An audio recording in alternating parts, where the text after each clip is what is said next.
राष्ट्रीय ध्वज किसी भी राष्ट्र का मान होता है। इससे यह ज्ञात होता है कि देश एक आजाद देश है और यह ध्वज उसका गौरव। भारत का राष्ट्रीय ध्वज है तिरंगा। इस तिरंगे के सम्मान की रक्षा के लिए कई वीरों ने अपना जीवन न्योछावर कर दिया ताकि यह तिरंगा पूरे मान, सम्मान और स्वतंत्रता के साथ हमेशा लहराता रहे और कोई इसकी गरिमा को ठेस ना पहुंचा सके। आज हमारा जो तिरंगा है, असल में उसमें कई बार परिवर्तन किया गया है। अलग अलग समय में अलग अलग लोगों ने देश का तिरंगा बनाया था। तो आज के इस वीडियो में हम भारत के सभी ध्वज के बारे में बात करेंगे। कब बना, किसने बनाया, क्यों बनाया, वो सब, यानी भारतीय तिरंगे का पूरा इतिहास जानेंगे इस वीडियो में। तो वीडियो के अंत तक हमारे साथ बने रहिए। सबसे पहले बात करेंगे तिरंगे के विकास या इसके इतिहास की। इस इमेज को आप जानते हैं, यह ध्वज आज भारत का तिरंगा है। तिरंगे के वास्तविक रूप जो आज हम देखते हैं, इसे 7 बार परिवर्तित किया गया है। इस रूप तक इसे आने में 90 साल का समय लगा है। इसके इस रूप में आने के पीछे इतिहास में कई कहानियां हैं। सबसे पहला ध्वज अंग्रेज शासन की शुरुआत में यानी साल 1857 में बनाया गया था। इस इमेज में आप देखिए, यह ध्वज था उन दिनों जो अंग्रेजों ने बनाकर हमारे देश पर लागू किया था। फिर किसी भारतीय द्वारा भारत का प्रथम ध्वज साल 1904 में बनाया गया था। इसे युग पुरुष स्वामी विवेकानंद की शिष्या ने बनाया था। इसमें लाल, पीला और सफेद रंग का उपयोग किया गया। झंडे के यह रंग अपने साथ कुछ धारणा लिए हुए थे, जिसमें लाल रंग स्वतंत्रता का प्रतीक माना गया और पीला रंग जीत के लिए है और सफेद रंग स्वच्छता और सादगी को दर्शाता है। इसके बीच में एक व्रज का निशान था। यह चिन्ह बौद्ध धर्म से लिया गया था। इस चिन्ह के दोनों ओर बंगाली भाषा में वंदे मातरम लिखा था और ध्वज के चारों ओर एक रेखा में 101 प्रज्वलित दीपक बने थे। कलकत्ता में स्थित पारसी बागान चौक में यह राष्ट्रीय ध्वज 7 अगस्त 1906 को फहराया गया था।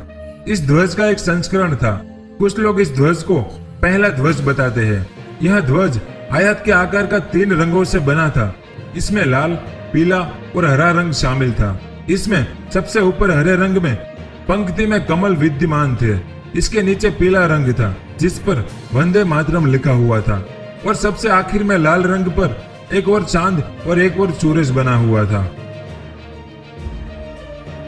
उसके बाद दूसरा ध्वज जो साल 1907 में मैडम कामा और उनके साथ कुछ क्रांतिकारियों ने पेरिस में पहराया था। इस इमेज में देखिए, इस ध्वज में 3 रंग थे। सबसे ऊपर इसमें 7 तारे यानी सप्त ऋषि को दर्शाते थे। इसके नीचे पीली पट्टी में वंदे मातरम लिखा था और आखिरी पट्टी पर हरे रंग के ऊपर एक सूरज और एक चांद तारा बना हुआ था। इसे पहली बार बर्लिन में पहराया गया था। उसके बाद साल 1917 में जब राजनीतिक संघर्ष एक नई दिशा में मुड़ गया था, तब एक और ध्वज बनाया गया। यह ध्वज पिछले ध्वज से भी अलग था।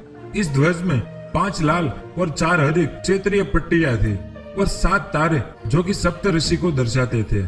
इसकी बाईं तरफ ऊपर की ओर एक यूनियन जैक था और दाईं ओर एक सफेद रंग का अर्धचंद्र और उस पर एक सितारा था। उसके बाद महात्मा गांधी ने ध्वज को बनाने के लिए आंध्र प्रदेश के एक युवक जिसका नाम पिंगली वेंकैया को बुलाया। यह स्वतंत्रता आंदोलन में क्रांतिकारी थे। उन्हें यह काम सौंपा था। उन्हें एक ऐसा ध्वज बनाने के लिए कहा जिसमें पूरे देश का चित्रण दिखाई दे।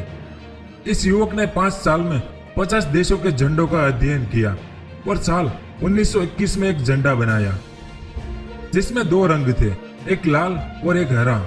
दोनों पट्टियों में मध्य में एक चरखे का चित्र बनाया गया। इसमें लाल रंग हिंदुत्व का प्रतिनिधित्व करता था और हरा मुस्लिम धर्म के लिए रखा गया था। गांधी जी के अनुसार इसमें केवल हिंदू मुस्लिम धर्म के दर्शन ही हो रहे थे। अन्य धर्म का कोई अस्तित्व दिखाई नहीं दिया। इसीलिए उन्होंने इसमें एक सफेद पट्टी और नीला चक्र इसमें जुड़वाया। यह सफेद रंग अन्य धर्मों का और एक चक्र प्रगति का सूचक है। इस तरह से उसके बाद साल 1931 में इतने बदलाव के बाद हमारे तिरंगे को मूर्त रूप मिला और इस प्रकार इस राष्ट्रीय ध्वज के निर्माण का सफर तय हुआ। इस इमेज में देखिए, यह साल 1931 में ध्वज बना था। फिर भारत देश की स्वतंत्रता के ठीक 22 दिन पहले 22 जुलाई 1946 के दिन संविधान सभा की एक बैठक रखी गई। यह बैठक डॉक्टर राजेंद्र प्रसाद जी के नेतृत्व में रखी गई थी। इस बैठक में तिरंगे को भारत देश के राष्ट्रीय ध्वज के रूप में पहचान दी गई, अर्थात राष्ट्रीय ध्वज घोषित